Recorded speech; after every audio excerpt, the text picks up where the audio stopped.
نحمده ونصلي على رسوله الکریم بسم اللہ الرحمن الرحیم۔ میرے بھائی، آج میں آپ کو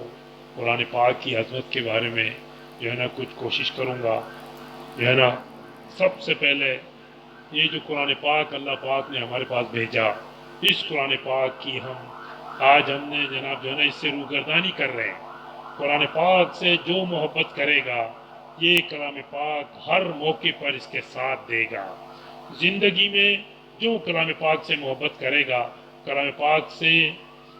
اس کو ہاتھ میں لے گا، روزانہ اس کی تلاوت کرے گا، اس کو کھول کے پڑھے گا، تو اللہ رب العزت اس قرآن پاک کی برکت پڑھنے کی برکت سے اللہ اس کے گھر میں خیر و برکت عطا فرمائیں گے۔ اس کے گھر میں خیر و برکت ہوگی، اس کے گھر سے بیماریوں کو اللہ پاک دور کریں گے، اس کے اہل و عیال کثیر ہوں گے، اور اس کے گھر سے شیاطین کو اللہ پاک نکال دیں گے، اور اس کے چہرے پہ وہ انوار ظاہر کر دیں گے جس سے دنیا والے محسوس کریں گے، تو دنیا والے اس کو دیکھتے ہوئے اس سے محبت کرنے لگیں گے۔ اور جب یہ دنیا سے جائے گا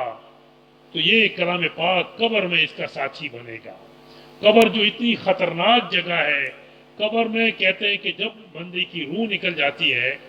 اور اس کو گھر والے نہلاتے ہیں اور اس کو کفن پہناتے ہیں،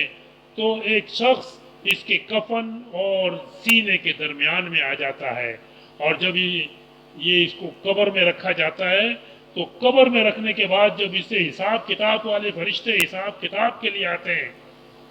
اس شخص کو اس سے الگ کرنے کی کوشش کرتے ہیں، تو وہ ان سے کہتا ہے کہ تم اگر سوالات کے جو مامور ہو تو اپنا کام کرو، میں اس سے جدا نہیں ہو سکتا۔ پھر وہ اپنے ساتھی کی طرف متوجہ ہو کر کہتا ہے کہ میں ہی وہ قرآن ہوں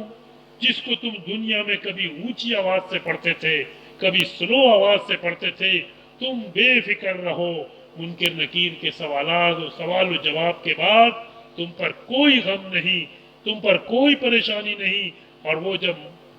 اپنے سوالات سے فارغ ہوتے ہیں تو یہ قرآن پاک مولا و اعلیٰ سے ان کے لیے ریشم کا بسترے کا انتظام کرتا ہے، جو جس میں مشک بھری ہوئی ہوتی ہے، اور ایسا بہترین بستر، اللہ اکبر، کہ ایسی بہترین بستر تو کسی نے اس کے متعلق سنا ہی ہوگا، دیکھا تو ہوگا ہی۔ اور جب قبر سے نکلنے کے بعد یہ میدان حشر میں جائے گا، اور میدان حشر میں وہاں یہ کلام پاک اللہ کے دربار میں اس کے لیے سفارش کرے گا، یا اللہ، یہ شخص دن بھر میری تلاوت کرتا تھا، روزانہ میری تلاوت اس نے کی ہے، اے اللہ تو اس کی مغفرت فرما، اس کی بخشش فرما۔ تو کلام پاک اتنی عظیم دولت ہے، اور اس کو ہم سینے سے لگانے والے ہوں۔ آج دنیا کی زندگی کو قیمتی جانتے ہوئے ہم اس کو 24 گھنٹوں میں تھوڑی دیر روزانہ ضرور کھول کر پڑھنے والے ہوں۔